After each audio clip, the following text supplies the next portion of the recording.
లేట్గా వస్తే fee extra fine వసూలు చేస్తావా నువ్వు? ఎంతమంది చెప్తున్నారు?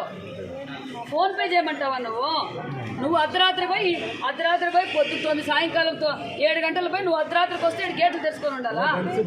ఏందనుకుంటున్నావు నువ్వు? ఇంతమంది చెప్తున్నారు, ఎవరైనా ఒక్కరిని పిలిపించి చెప్పు నువ్వు. అందరు టీచర్లు చెప్పిందా? టీచర్లు కూడా ఇచ్చారు ఇక్కడ కంప్లైంట్. పిల్లలే కాదు, టీచర్లు కూడా ఇచ్చారు. ఏంది నీ ఇల్లు అనుకుంటున్నావా?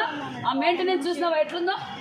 నువ్వు 1 నెల రోజులు నీ వాష్రూమ్లో నీళ్ళు రాకపోతే నువ్వు ఎక్కడ మోసుకొని పోయి తీసుకొచ్చుకుంటావా? పైకి సెకండ్ ఫ్లోర్కి నీళ్ళు ఎత్తుకుపోతారు ఆడపిల్లలు.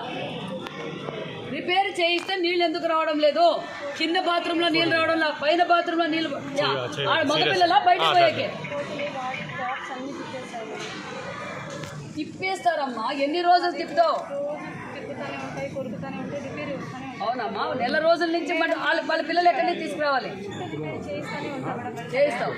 చేయించినందుకు ఇట్లుంది నీ మెయింటెనెన్స్.